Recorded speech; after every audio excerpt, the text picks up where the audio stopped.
Hey, Bushcraft Diva, back at you today. We are doing round 2, fermentation process 2 for homemade kombucha. So you can now brew your own kombucha at home.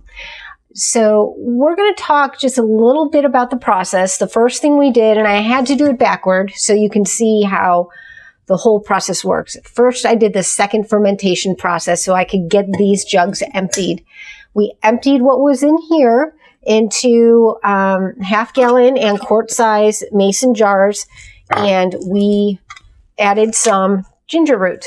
I peeled some ginger root, sliced it thin, threw a bunch of slivers in each jar, and you seal them to fingertip tight. No tighter than that, because I have seen bottles explode on people, and it's not pretty. It's sticky. There's glass all over the place. It's awful. So make sure fingertip tight. Now, you can always just ferment this for 1 week and drink it straight.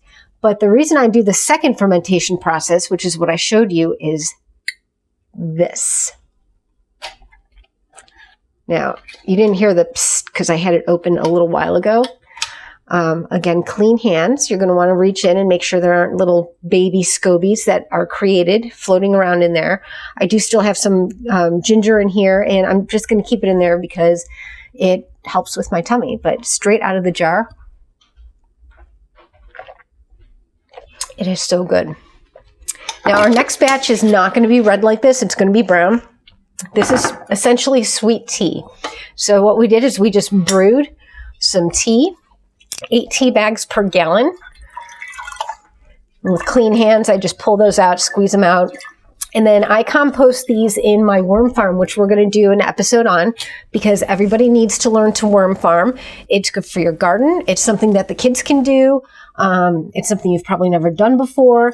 You have endless fish bait, unless you use minnows or crickets. Don't get me started on crickets. Diva does not do crickets, okay? No, we're not even going there.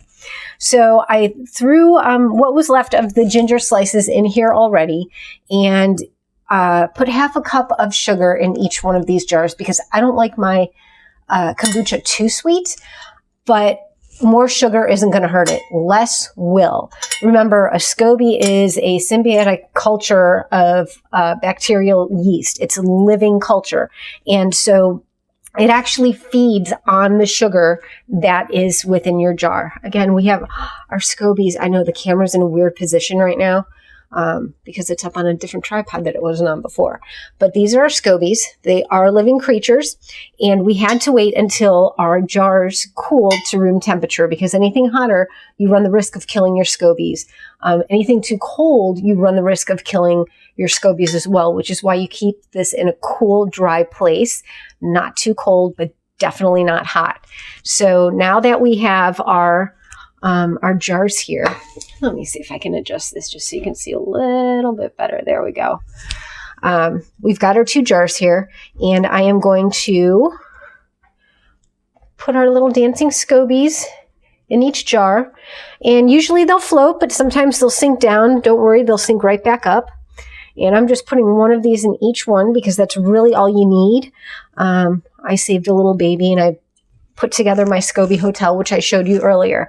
Now, we also, if you remember, we reserved some starter from the last batch, and it's pink. And so I'm going to pour that right up to about where, oh, look at that. It was like perfect. So to top it off, you want your SCOBY to be able to breathe. That's the second most important thing. So what you're going to do, this is so simple. You just take a paper towel or a coffee filter or whatever, a rubber band, and you secure it like that. And you are done. So got that.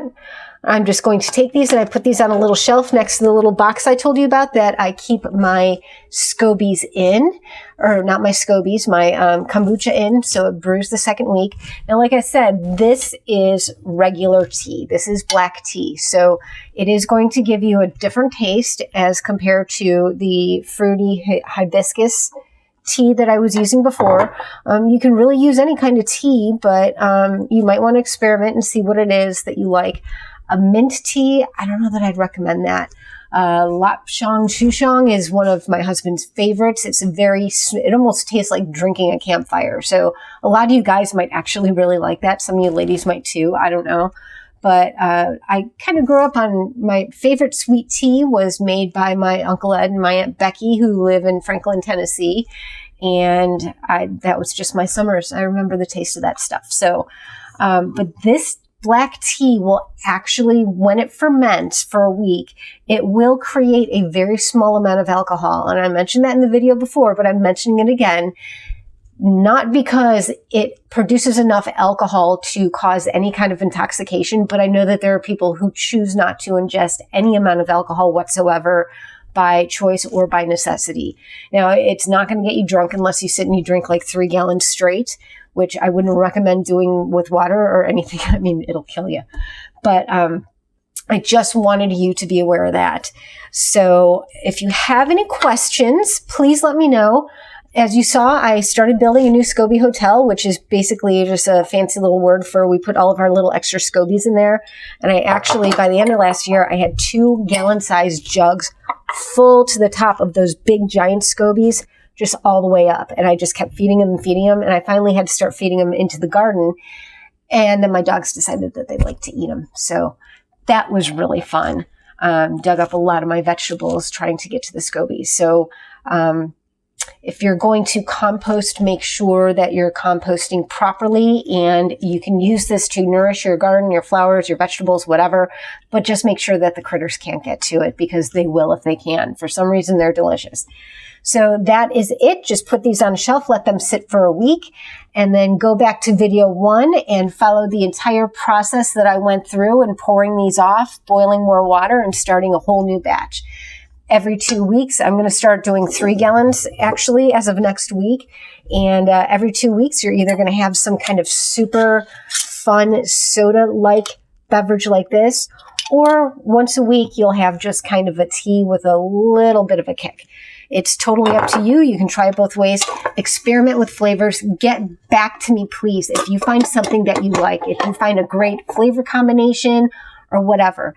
But like I said, this is a wonderful beverage to keep on hand, especially if you're going to be out in the outdoors for a long time and you don't really need to worry about the heat factor. But you're going to come into play with a lot of bacteria if you're out playing in the woods for an extended period of time.